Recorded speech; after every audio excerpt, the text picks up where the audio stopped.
Welcome back to Atlanta Car Accident Attorneys with Ted Spaulding. I'm Abby, sitting down with Ted Spaulding of Spaulding Injury Law in Atlanta, Georgia.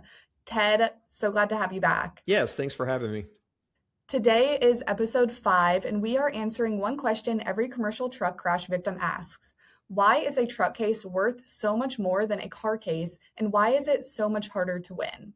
So we are going to walk through why these cases run on a different legal track, the federal regulations only trucking companies follow, the evidence that disappears in days if no one preserves it, the multi-party liability stack that goes well beyond the driver, and how the damages math actually works when injuries are catastrophic. So getting into question 1, a victim is comparing notes with a friend whose car accident case settled in 3 months and cannot understand why theirs is being treated differently. So why is a truck accident case treated so differently from a regular car accident case? Yeah, there's a couple of factors that go into why it's different. The first is it's a totally different legal framework when you're dealing with a truck case. So with trucking cases, they're the federal regulations. Federal regulations, all interstate motor carriers have to follow the framework that the feds set up. So the way they do that is it's the Federal Motor Carrier Safety Administration that regulates trucking companies, the drivers, and they set up a whole bunch of regulations mainly to do what we're here talking about today, which is to keep these wrecks from happening. So it creates a totally different framework that you're having to deal with. Another is what you just mentioned earlier in the intro, which is the party stack, meaning how many defendants are potentially at fault in a trucking case. In your standard passenger vehicle case, it's typically just the driver that hit you. In a trucking case, you've got the driver, you have the trucking company that can be at fault as well. You have insurance that can actually be named sometimes here in Georgia as a defendant. And you might have the potential of several other companies that could be involved: shippers, cargo freight people, dispatch companies, those sorts of things. So that creates a big difference too. Then you've got other factors like insurance is often much, much higher. There is federal minimums, the minimum $750,000 of coverage. And of course, because you're talking multiple parties, you're talking companies, you could have multiple layers of insurance coverage that you don't normally get in your passenger vehicle wreck cases. And then you've got an evidence pipeline that is completely different in these cases for the reasons I just mentioned earlier. You have a ton of federal regulations that clamp down on what carriers can and can't do, what drivers can and can't do. So any violations of those federal regulations can be used in pursuit of your case against the defendants. And then naturally, the damages floor is a lot higher in these cases oftentimes than in your normal pedestrian or passenger vehicle cases, because we're dealing with a tractor trailer. Oftentimes we're dealing with catastrophic injuries, and that makes the case much more high stakes and therefore much more difficult in pursuing long term.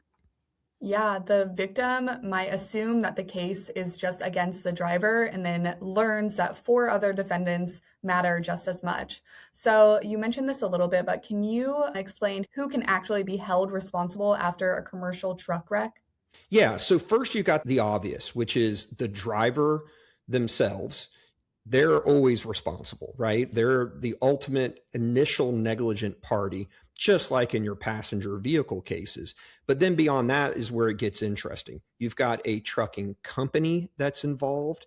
They oftentimes, and really every time, should be named. And there's multiple legal theories under which they can be named. Won't go through all of them, but for instance, respondeat superior, which is vicarious liability, is your most straightforward one, which is the driver was working for the trucking company at the time within their scope of employment when the wreck occurred. That allows you to bring in the trucking company just to say, hey, you're responsible for your employee driver. Then there's some other, we'll get into some of the details of where that comes in. I can mention those to remind folks of when you have direct action against the trucking company. But then you go into all these other parties that aren't as typical. Sometimes you have it, sometimes you don't. Insurance. In the trucking industry in Georgia, there's something called the direct action statute. That allows you to actually name the insurance company when you're not normally allowed to. Folks don't realize this. In most car wreck cases, you're never naming an insurance company. They're ghosts behind the scenes. They hire lawyers. They're going to pay out a verdict, but jury never gets to hear about them. In trucking cases, the jury can, because they can be a direct defendant. Now, Georgia recently just lowered when you increased, I should say, so increase the bar on when you can bring in the insurance company. So you can't do it as you could before. You could always bring them in a trucking case before. Now you can't. There's some limited times that you can. It's not always going to be it. Then you've got cargo companies, shippers, dispatchers, all these other parties that you can bring in if there is liability. So cargo shippers, things of that nature, if they have loaded the vehicle wrong, if they overweighted it, if they didn't secure it correctly, there's actually a federal regulation regarding how to secure cargo. It's a cargo procurement statute. They may have violated that. So there's all kinds of freight brokers is another one, especially here in Georgia, because we're the mecca, if you will, of a number of different interstate highways that are all coming together into downtown Atlanta. So we have a ton of freight brokers here in Georgia alone that are hired as independent contractors to broker these freights between shippers and trucking companies. If they do something wrong in how they set this up and where they route the vehicles and things of that nature, they can be implicated as well as a defendant. Let's say a victim is being told their case is catastrophic and they're trying to understand why that label changes everything. What makes truck accident injuries typically more severe than car accident injury? Yeah, a couple of different factors. So the first is the most obvious. You're dealing with a tractor trailer. You're talking 80,000 plus pounds versus a 3,000 to 4,000 pound passenger vehicle that is hitting you. So just naturally the force, you could be 20 plus X the velocity in those types of wrecks. So that alone, just the mass that you're dealing with these vehicles can increase the damages, the injuries that someone's going to suffer in one of these wrecks. Then you've got the dynamic sometimes of the crash configuration. In these cases, you could have cases where it's underwriting. You've seen these tractor trailers, the trailer part, federal regs now require certain covers so vehicles can't go underneath the tractor or the trailer. And you could have those cases. So if a tractor trailer comes over on you inappropriately, do you hit up against that? Do you go up under if it doesn't have the proper mechanisms there? And then you got things like jackknife accidents. You hear about those oftentimes. So you could have different wreck configurations that you're not going to normally have with your passenger versus passenger vehicle. Then you've got the injury dynamics. It's oftentimes catastrophic. You're going to have lifelong injuries. That could mean things like needing a life care plan to try to protect you for the rest of your life. What are you going to need to get better and those sorts of things. And so that's kind of goes into the future care economics of these types of cases can be extreme. Sometimes they can be larger than just your past medical expenses and lost wages and those sorts of things. Because you're talking, especially with young people, the rest of your life financial implications. A victim is learning the at-fault driver's coverage is not a small personal auto policy. How do the insurance policies behind a commercial truck compare to a personal auto policy? Yeah, night and day different oftentimes. It's very rare in a passenger vehicle case that you're going to have 500,000 plus in insurance coverage. It can happen, but it's extremely rare. In these cases, you're starting with a federal floor of $750,000 of coverage in most of these cases. Those can then creep into the $1 million to $5 million in hazmat type cases are just the floors. Then, as we talked earlier, you could have multiple companies that have multiple policies, and all of this is stacking together. There's other things that people need to know, things like the MCS 90 form. So that is a federal form that is required to have authority to be able to operate on the road. And what that is, it's a safeguard to make sure there's minimum insurance coverage. So if someone laps their policy right before your wreck, kind of a thing, this form says for them to have been having authority to drive, the insurer, even though there's no coverage, has to step forward and provide the minimum coverage. They can then go after the carrier to be reimbursed because it wasn't proper coverage, but it protects the driving public in these wrecks. So you've got your federal minimums, you've got these forms that protect to make sure there always is insurance coverage. Then you got the layer effect where you got multiple companies, and even within one company, they might have multiple policies. So you got the number of parties that stack. And then ultimately, something that people need to know is that the commercial adjusters are much better, in my opinion, than your passenger vehicle, thinking your State Farms, your Allstates adjusters. These are very seasoned adjusters that are on these policies because they're so much at risk money-wise. They really know what they're doing. And folks that are plaintiffs in these cases, they have to know that. You're not going to be going up against an adjuster who might only be out 3-4 months that has a low minimum coverage, 25 grand, something like that at stake. These folks really know what they're doing, and they're going to dig in and make it difficult on you. A victim might be hearing FMCSA referenced repeatedly and asking what it actually means. So, what federal regulations govern trucking companies that do not apply to ordinary drivers? Yeah, so that administration is the body, the federal body that governs motor carriers. So that's the company and all of the drivers. And so it's a federal regulation. It's 49 CFR 350 through 399. Those are your regulations that you would be looking at. And there are a ton of them for all different kinds of situations. To give you some of the general ones that come up more often for folks, the first one would be what's called hours of service regulations. This can often come up in a case. Think of fatigued drivers. So the federal government is trying to keep drivers for these big 80,000 pound vehicles from being fatigued. They're on the road too long. Therefore, not paying attention could get into more wrecks. So they created some federal regulation around that. And that's at 49 CFR Part 395. And so it goes through some different limits. For instance, there's an 11-hour driving limit per day in a 14-hour on-service window. So you can't drive on the road for the full 14 hours, but you can be in service, if you will, during those 14 hours, on the road 11.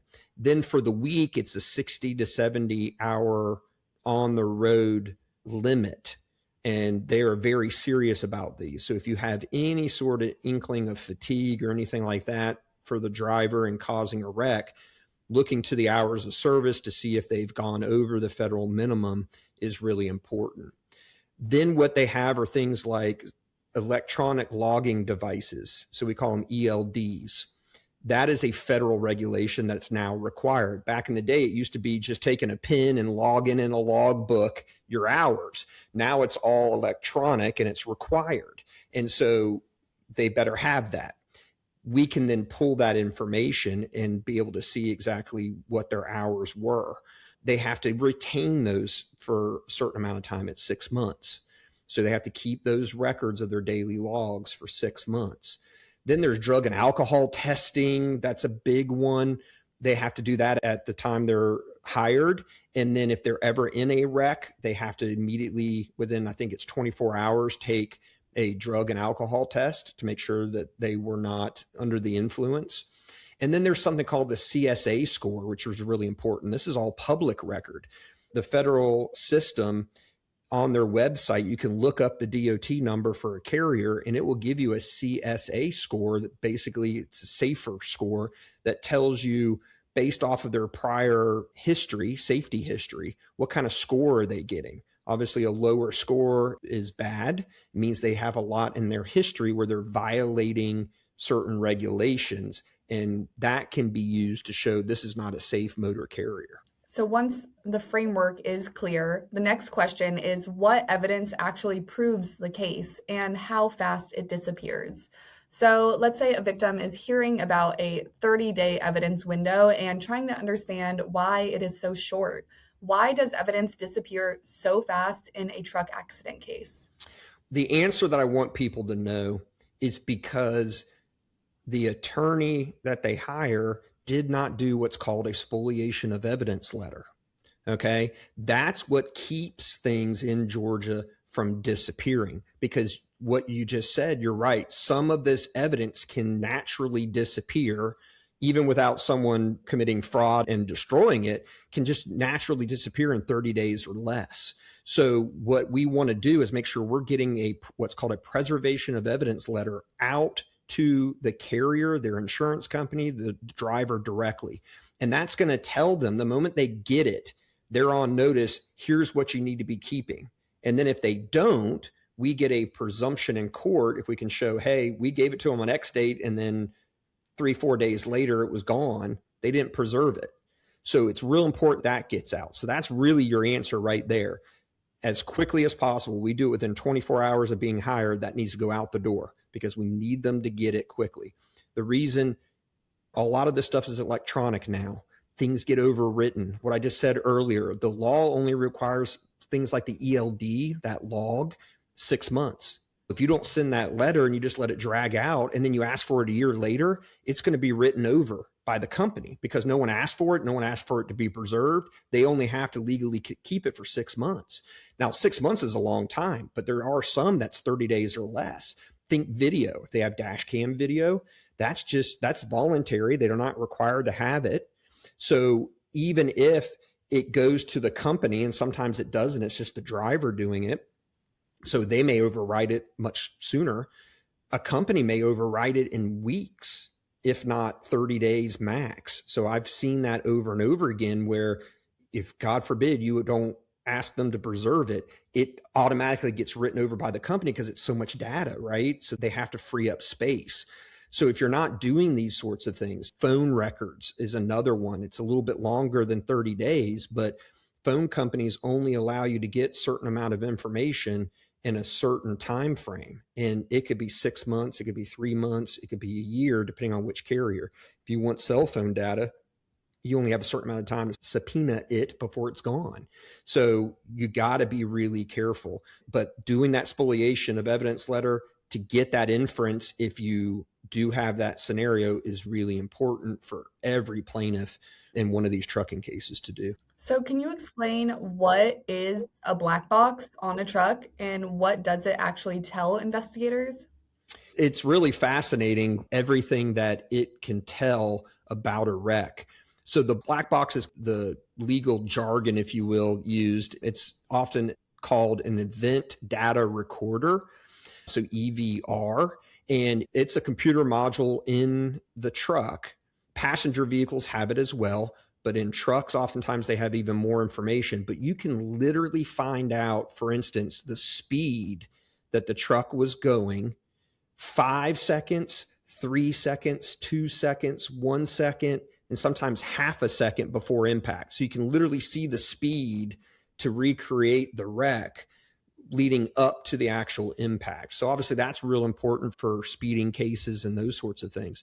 But then it gets really detailed. You can get things like steering.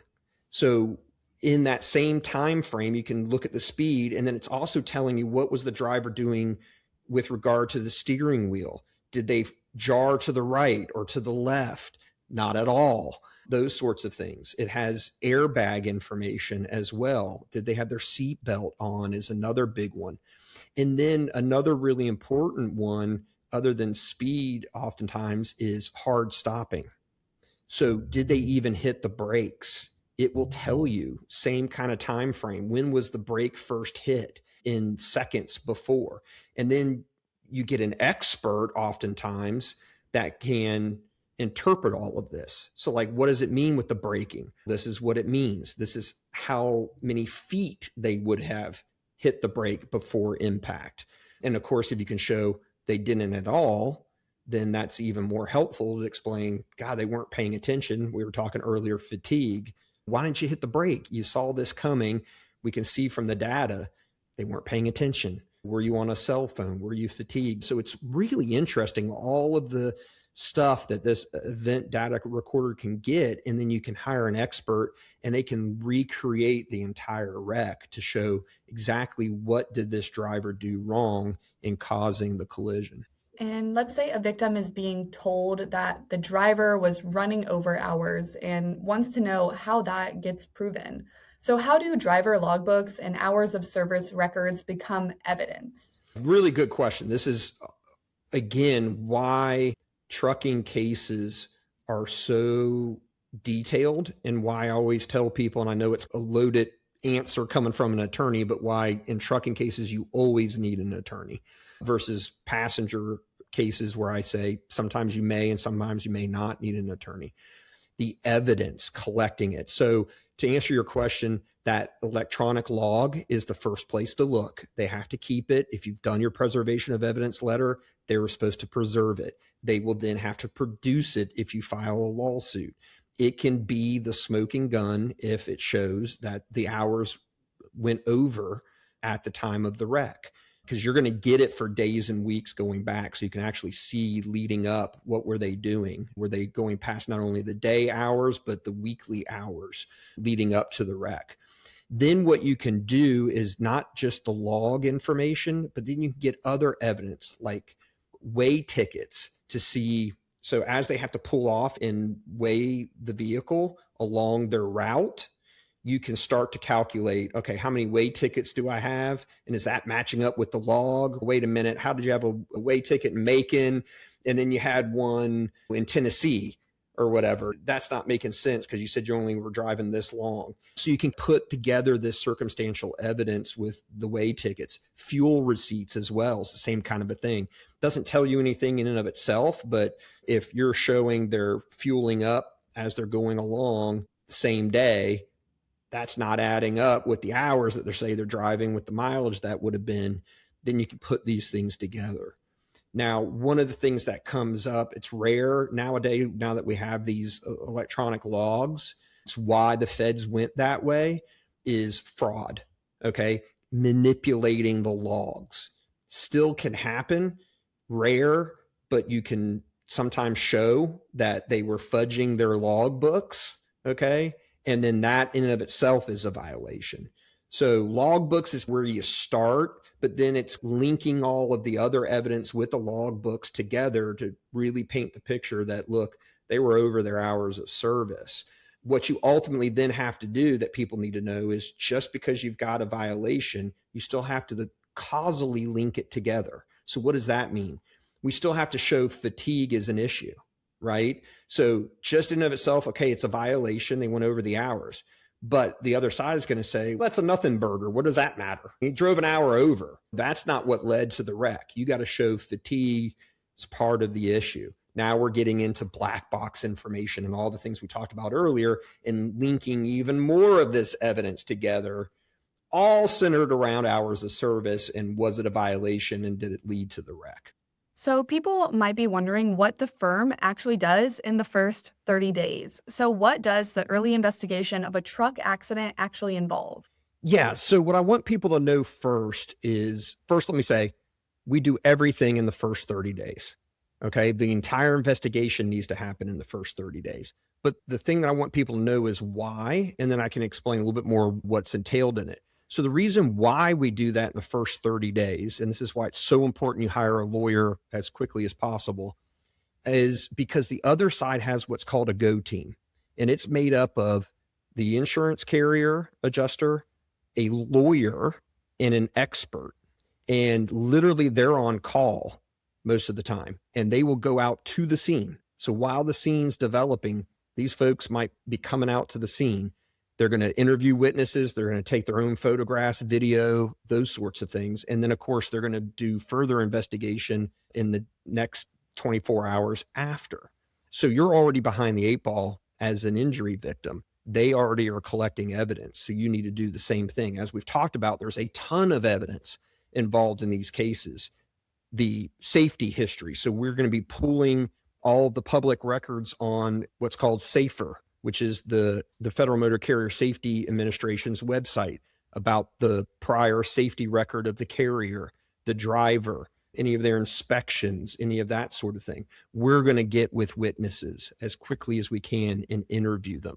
We would want to hire an expert, have them go out to the scene. Why? We want to capture skid marks. We want to capture any road markings. When we're talking jackknife tractor trailers, overturned tractor trailers, or even big impacts, you might have gouge marks and things in the roadway. We want to get that evidence ourselves and not just rely on the police.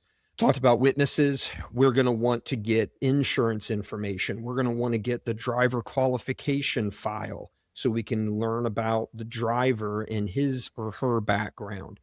Black box, again, by already having an expert for the scene, that is the same person that can pull the black box information if the trucking company doesn't do it themselves. We want that pulled within the first couple of days, because one thing I forgot to mention earlier, that can be overwritten as well, just through the sheer nature of the way it works. So if there's any other events after this one with that truck, so let's say the truck's not totally disabled, they put it back out on the road.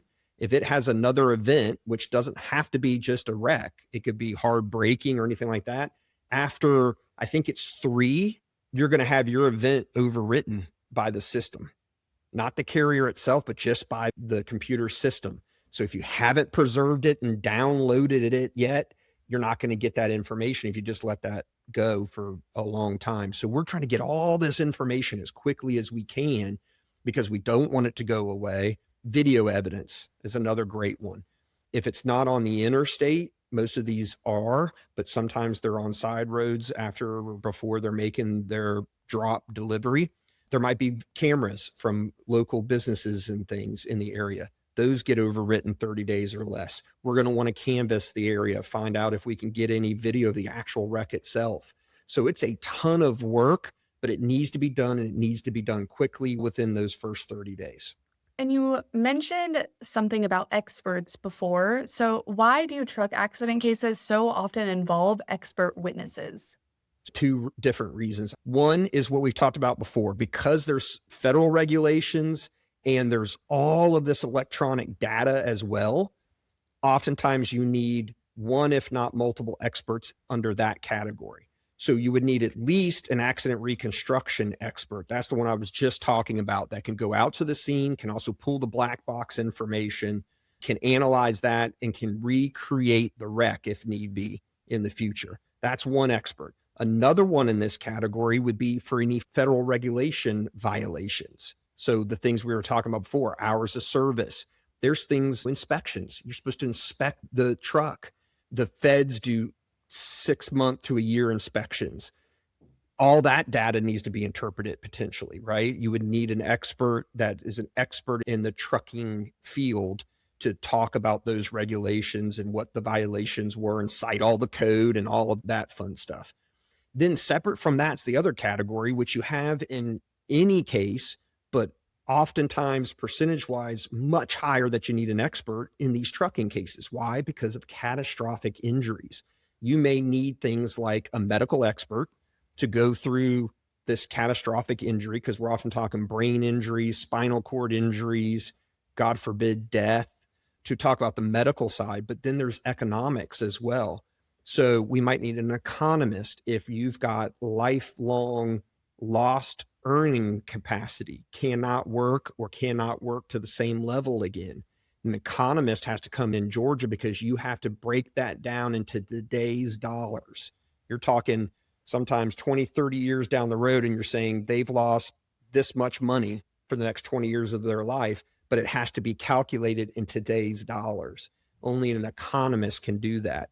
So we're talking all of these different things. Life care planners, I think I mentioned that earlier. Life care planners is a specific medical expert that can come in and say, based off of the injuries and the treatment, everything, here's the care that they're going to need into the future, potentially for the rest of their life. And then what does that cost in today's dollars? So as you can see, just a whole confluence of different experts that you may need depending on what's going on in these specific cases. So evidence builds the case. Next is what the trucking company does to fight back. So let's say a victim is wondering why the carrier seems prepared from day one. How does a trucking company sometimes try to limit its own exposure after a crash? So first and foremost, again, to remind people, it's having that, what I call go team. Okay. It's that rapid response team. You were behind. They are doing this from within the first hour kind of a thing, right? So they're gathering evidence before you even have a chance to know what the heck's going on, much less hire someone yourself. So you're already behind the eight ball. So that's number one, because they want to start to figure out, what are we dealing with? What did our guy do or not do? How can we start to build any defenses first and foremost to who's at fault? Okay. What can we say that the plaintiff should or should have done? So a good example is, I had a case a couple of years ago. It unfortunately was both catastrophic injury case and a death case. So it was husband and wife. Husband was a passenger. He passed away. Wife survived, but she had catastrophic injuries. It was a logging truck, blew through a stop sign. Because it was a T-bone wreck, him going through the stop sign in a tractor trailer, our client's going this way. They tried to use our client's speed to say they were going above the speed limit, and that caused the wreck. Obviously, we were able to show, you got this big log truck, prove that they went through the red light. Come on, it doesn't matter if they're going 3 miles an hour over the speed limit, it wouldn't have changed anything.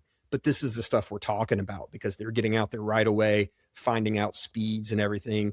What can we do to point at the plaintiff? That's your traditional. The next is, they love to argue independent contractor.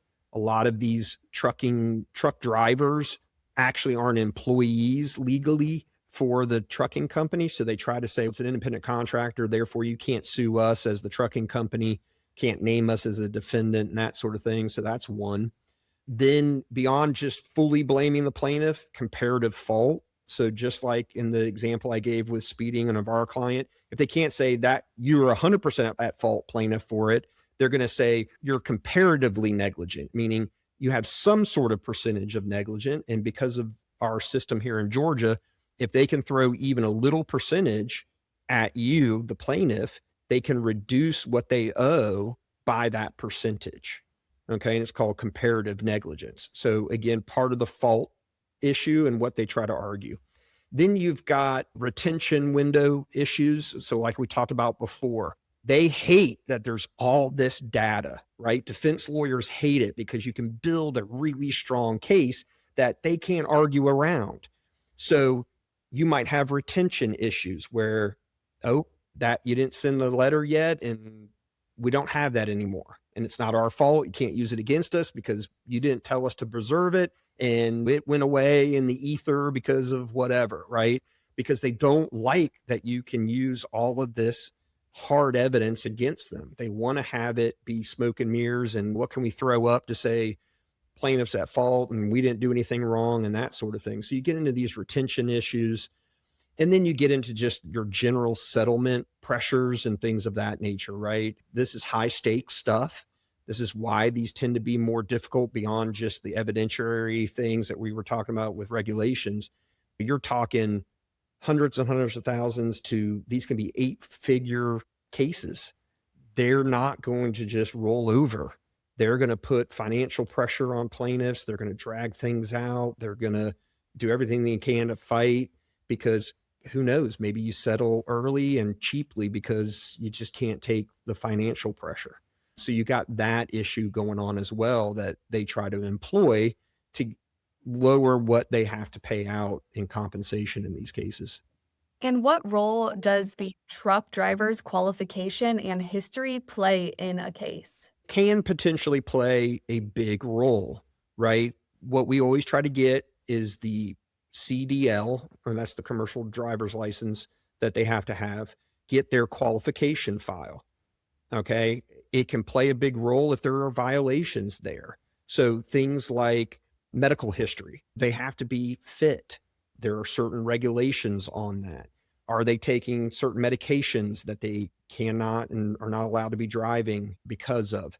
Do they have a lot of violations, hours of service violations in the past? A lot of tickets, speeding tickets, or following too closely, or failure to yields, and those sorts of things. All of this can be big things to build a case. Ultimately, what? Against the carrier, the trucking company, because the theory would be, therefore, be you shouldn't have hired this person, or you shouldn't have retained them, right? Let's say they are an employee of this company and they've been driving for them for 20 years. That's a long history that this company has on them directly. If they've got a bunch of hours of service violations by this guy, why'd you keep them? Because especially if you got it then in this case, right? Because now you got that causation. Wait a minute, we got hours of service violation here. He was fatigued. And then I can show he's got 8 violations in a 5-year span in his qualification file. Why were you guys keeping this guy? He's a habitual violator. You should have let him go for this exact reason. This is why these regulations exist. We're trying to keep the public safe here, and you're letting this guy go on the road. So it can play a massive role, the history of that driver, when it comes to the regulations and everything and what they are violating potentially in the past, and then using it in this case to say, this is why this wreck occurred and it shouldn't have happened. And then a victim might be asking how cargo loading factors into liability. So how can a cargo problem or an overloaded trailer cause a serious crash? With cargo, it's basically what I said earlier, that improper securement. And there's a federal regulation on that, and it's 49 CFR Part 393, I believe. And it goes through how you're supposed to secure cargo, strapping it down to weight, to all of these things. Oftentimes you've got a separate company that is the cargo, in essence, company that is loading the truck for the trucking company. It's not the driver themselves doing it, okay? That's a separate entity, and that's why this becomes important. Do you have that as part of an issue in your case? Meaning, again, remember causation. It has to be related to why the wreck occurred. Do you have an overloaded truck that caused it to jackknife, and the jackknifing's the wreck? That's how you got hit. Did it cause I had one really bizarre case where guys driving beside the truck, and they get up to a stop, and the trucker goes and stops the trailer, and the trailer's overloaded, and it just, boom, falls on top of the stopped vehicle and crushes the car. And that's how this guy was injured. A crazy fact pattern, right? He got pretty badly injured. That was like very straightforward cargo case. Okay. Not only is the driver in the tractor trailer company still at fault because you should have known not to drive, it was overloaded, but also the cargo company for improper securement of that load, overfilling it in essence. So you have that issue. Then you got shipper liability is another company potentially who's coordinating the shipping of the product. Are they the ones that filled it up too much, the order, right? So they ordered too much product that then the cargo guy is forced to put in, and you got this whole line of people who are at fault. And again, it all goes back to the FMCSA regulations. Is it a violation? And it lays it all out right there. It either is or it isn't. It's that simple. And looking to it, how you figure it out, weigh tickets, you look at the shipping information, all of these things have to be kept, and you can kind of track it. It's what we talked about earlier. It's the circumstantial evidence, kind of piecing it all together to say, ooh, I think we've got a cargo shipping issue here at play, causing or contributing to cause of the wreck. And a victim is being told that the truck had pre-crash mechanical problems. What is negligent maintenance, and how does it lead to truck accidents? Yeah, so this is another big one. It's along the lines of the cargo, but you see this one more than you do the cargo issue. There are several regulations surrounding maintenance, and more importantly, the inspections to find maintenance problems with a tractor or trailer. Things like tire tread, air in the tire, all of those things are supposed to be checked daily. So the driver has to check it before starting a route. The company has to check it every once in a while as well. And then, of course, you have the feds who will do pop-up inspections that might find those types of things as well. But there's other things like having massive cracks in windshields that can hurt visibility. They never fix them, right? So you've got a record of it because all of this, again, is recorded and you can find it. They recite it 6 months earlier for this, and then here's my wreck, and the same thing is there. Tread, brakes, the windshield, lights. You have old lights in the front that get that film or whatever on it. They get cited for that, showing that the lights weren't working. Another big one, I had a big case back in the day, unfortunately a death case. They have to have what's called conspicuity tape. That's that little reflective tape along the tractor or the trailer, so you can see it at night. So your lights reflect off of it. Think about that log truck we were talking about. What if that was at night and he's going through the intersection? You can't see him. You have to have that taping. If that's come off from where, and you were told you need to put it back on, or not even told, you were supposed to find it and you didn't have it. And if we go out and investigate and you're missing a whole bunch of taping, and that's part of the issue in the case, in a T-bone wreck or something like that, there's a violation. You should have inspected and found it and maintained it, meaning fix it.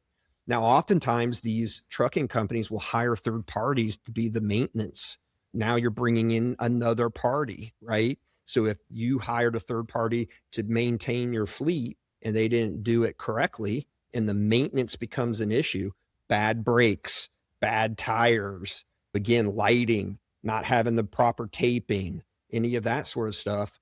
And again, causally, that's part of your case. It still has to be a part of why the wreck occurred. Now you can bring in these other companies. Hey, it's not just the trucking company. They're still at fault, but the person they hired failed them as well. And a victim might be wondering whether driver fatigue can be proven. So, how does driver fatigue actually factor into a truck accident claim?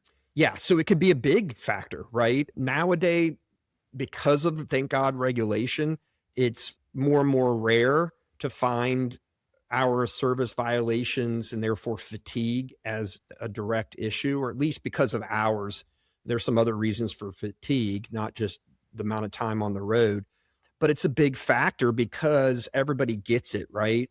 If you've been on the road more than 11 hours in this 18,000-pound vehicle, having to deal with what you have to deal with as a truck driver with other drivers and things, you're going to be fatigued. Your reaction time slower, all those things we were talking about. Why didn't he hit the brakes? Why didn't he avoid this? Why didn't he see the light turn yellow? All those kinds of things that comes into fatigue. And again, the good news is that's easily provable in these cases because everything has to be logged, right? And what we talked about earlier, you can get all this circumstantial evidence in addition to the log records as well to prove they went over the hours. Now that explains, okay, that's why he, like that log truck, that's why he blew through the stop sign, because he just wasn't paying attention, didn't see the stop sign because the guy's dead tired, right? And leads to it. Now, you could also have fatigue because you're on medications. We've had that before where you're within your 11 hours, you're doing everything else, but you're on sleep medication or you're on some sort of medication, heart, blood pressure, all kinds of different things. And you shouldn't be operating a vehicle for this reason because it makes you fatigued within your normal hours. All these things have to be logged. They have to disclose all the medications they're on for this reason. They can be cited, which means they're put out of service is what it's called. So they have out of service time because they find out, oh, you're on this medication or whatever. We can't have you driving right now till you get off of it or whatever. So all these things can factor together, but it's all recordable. So you know whether you have a fatigue issue and over service hours or you're on some sort of medication that could lead to fatigue. Liability is one half of the case, damages is the other half, and where these cases really diverge from car cases. So, a victim might be trying to understand how the firm arrives at a settlement demand number. How is the value of a truck accident case calculated? They're very generally speaking calculated the exact same way. But the numbers, again, are just oftentimes, unfortunately, much higher. So what do I mean by that? You have compensatory damages, and those are the damages to compensate you for your losses. So what does that entail? It's economic damages oftentimes, okay? So you've got economic damages, which are your medical costs. So I always remind people it's past, present, future for all these. You may not have all three, but it's past, present, future medical costs. It's past, present, future lost wages or lost earning capacity. What have you lost in not being able to work or work as much? And then it's any other out of pocket. So if you needed to buy certain medical devices, crutches, wheelchairs, braces for your body, those sorts of things, all of that is your economic damages. And again, you have that in a regular car case too, but more often in these, those numbers are just going to be 10, 20x what they are in a car, typical passenger versus passenger wreck. Then you've got your non-economic damages, which you have in every case as well, but again, just going to be unfortunately a lot higher. Non-economics, your pain and suffering. Again, past, present, future, what I always tell people. You could have it in these cases for the rest of your life versus one where it's only for 6 months or for a year, something like that. You could have it past, currently going through it, and you're going to be going through it for the next 20, 30 years. So it just makes it a lot different. Likewise, in these cases, oftentimes that you don't have in regular car wreck cases is life care planning. So you got to get that expert to say, here's what they're going to have statistically down to the penny in medical treatment and other out-of-pocket care because of their medical condition for the rest of their life. And they can lay it all out. They're going to need physical therapy. They're going to need another surgery. They're going to need shots. They're going to have their house retrofitted. I've had cases like that before for wheelchair access, all these kinds of things. So that plays into it. You might have to have an economist, like we talked about before, that goes through the wage issue for you. What's that 20 years of your wage look like in present dollars? And then you've got what you don't have oftentimes in your regular car wreck cases is stacking of all of these different insurance policies. That plays into all of this as well, because what I always tell people is there's two factors that you gauge in coming to a settlement number, meaning what do you think the value of the case is worth from a settlement perspective? It's what are all those damages worth, but it's also with how much insurance coverage is there. You could have all of these damages and that number is $1 million, but there's only 25,000 in coverage in your typical car wreck case. And I've had horrible outcomes, especially in my motorcycle wreck cases where someone almost loses their life, but the at-fault party only had the minimum Georgia coverage, 25 grand. We can add all this up with all this life care planning and all of this. It's still only worth 25 grand. That's all that's there. In these cases, we don't have that issue. So thank God. We at least have 750, and that sounds like an extreme amount of money, but in these cases, you'd be surprised at how quickly your valuation can get to $750,000 plus, right? How much coverage can we stack up with all these different defendants involved, with the trucking company having possible multiple layers of coverage to get that number higher so we can get more of what I call a true value. Your case may be technically worth $2 million. Do we have the insurance to back it up? And that's what we're looking at. So that's all the things that we're looking at in trying to value it from a settlement perspective. So a victim is staring at hospital bills and wants to understand the economic damages math. What are economic damages in a catastrophic trucking case? So economic damages, another way to say it in layman's terms, it's everything other than your pain and suffering.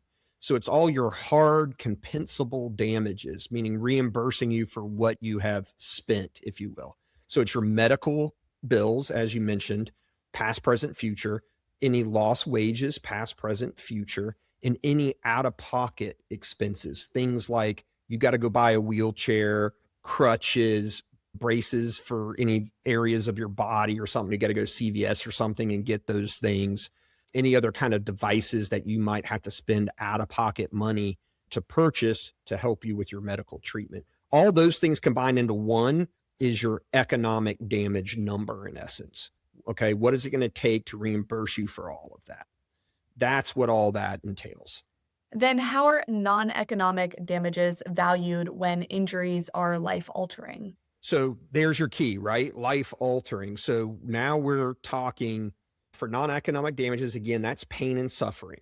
Okay.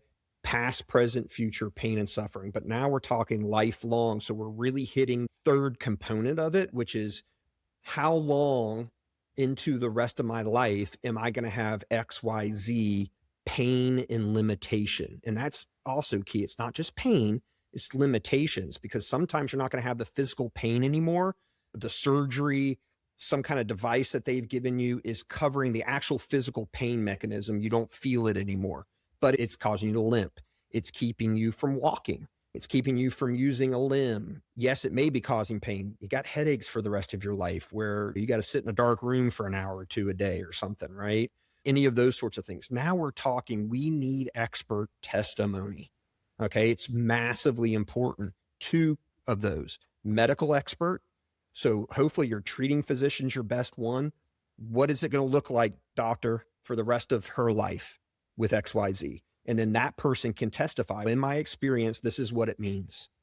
Okay. She's going to live with this pain, or this is going to deteriorate more and it might cause more problems, all kinds of things that can happen depending on what injury you're dealing with. But then you also have what we talked about earlier, which is life care planners. Oftentimes these trucking cases, it's worth spending the money on a life care planner because they can sit and consolidate. Here's what the doctor's saying. And they take the doctor's testimony and say, so now here's what we got to do for this person. Okay. The doctor's saying in the future, they're going to lose the ability to use their right arm ever again. So here's what we're going to need to do. They're going to need this kind of treatment, the doctor said, and here's what that's going to cost. We're going to need to retrofit their house in this sort of way to make it comfortable for them. We're going to have to get it for them to be able to drive. They're going to have to do this. They do this whole global plan, right? Of this is what it's going to take to make this person whole because of their lifelong injuries in the treatment and the issues that they're going to have. So this is really, I tell people at the end of the day, 9 times out of 10, liability doesn't become as much of an issue.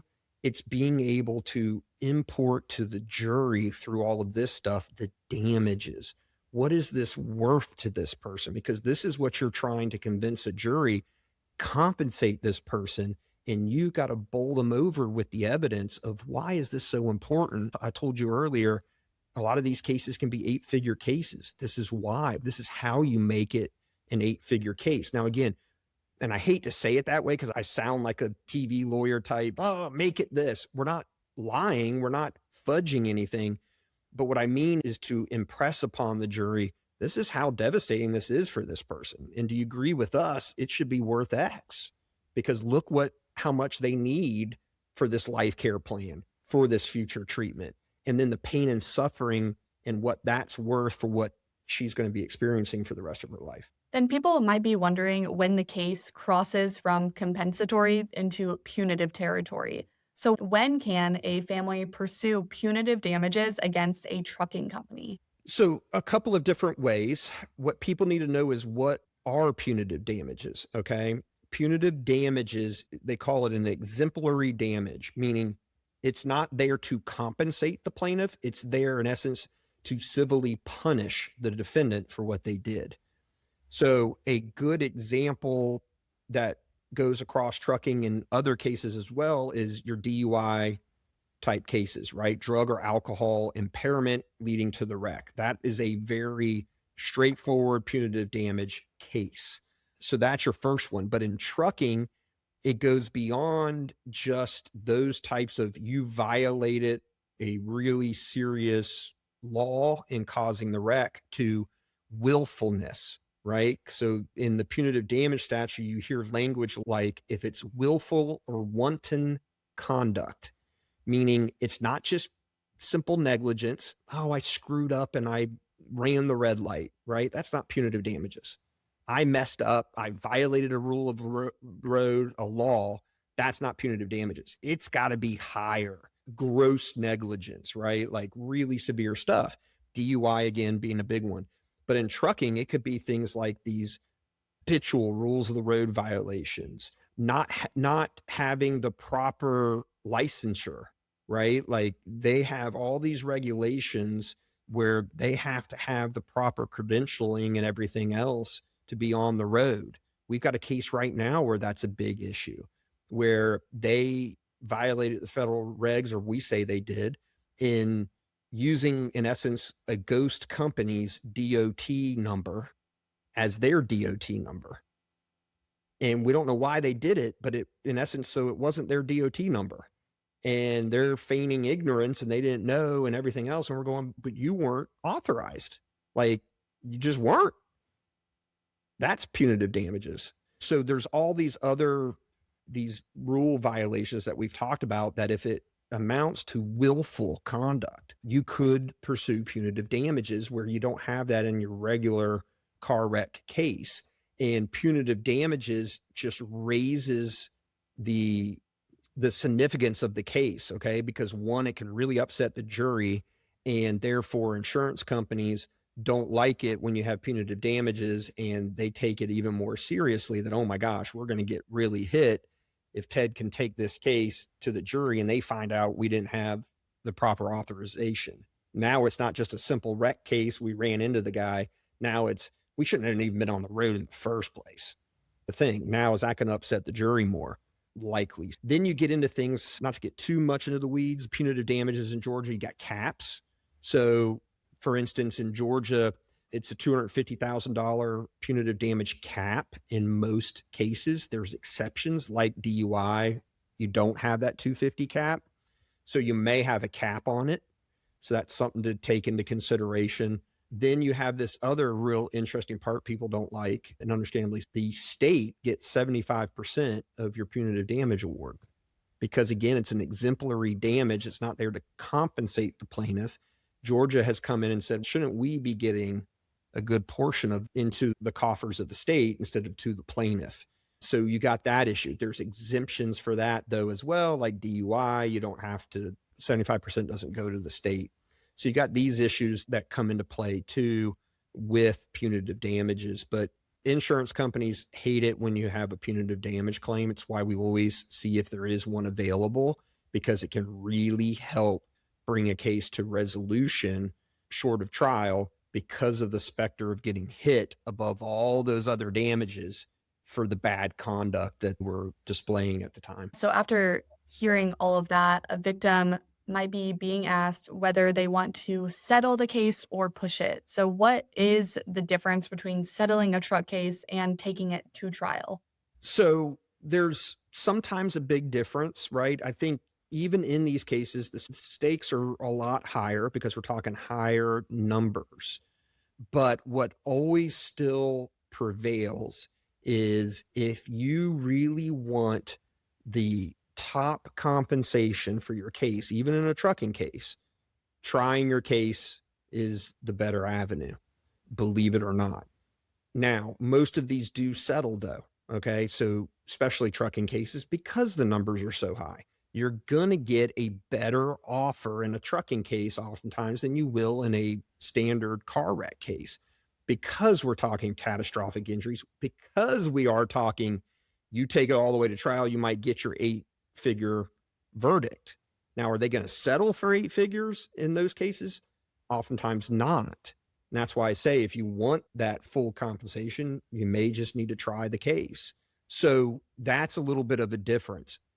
These cases, much more willing to try them than we are the regular car wreck cases, because there's always a company involved. We're always concerned on the plaintiff side on what's called the individual defendant discount.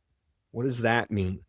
What that means is in your standard car wreck case, it is person versus person. Remember, we talked earlier, you don't have insurance companies, jurors don't know about it.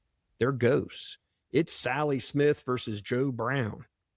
And if you're going for an 8-figure case valuation against Joe Brown, is the jury behind the scenes, even though they're not supposed to be thinking this, going to be going, God, Mr. Spaulding's asking for $15 million verdict because of all these injuries, and he's explained all of it, and we get that, and we kind of want to give it to him for his client, but is Joe Brown going to be able to pay $15 million? Are we going to give award against an individual?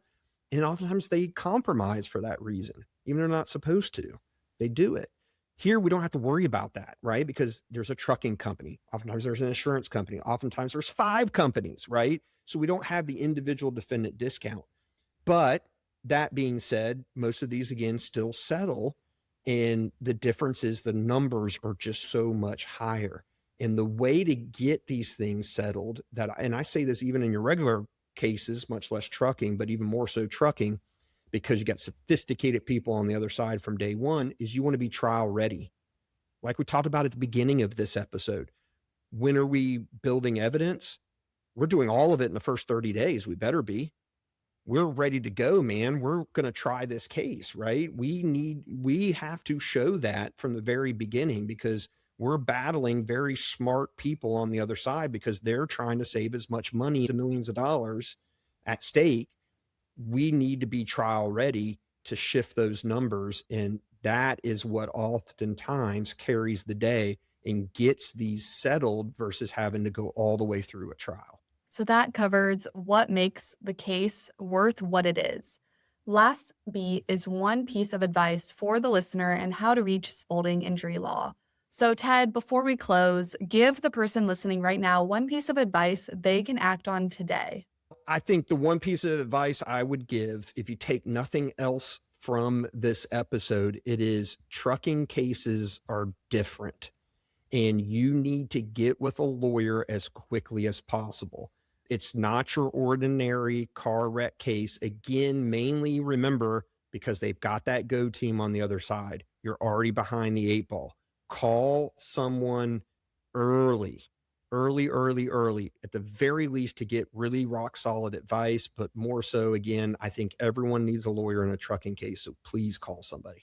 If you or a family member was hurt in a commercial truck crash in Atlanta or anywhere across Georgia, call Spaulding Injury Law at 470-695-9950 or visit atlantacaraccident.lawyer to talk to Ted Spaulding directly.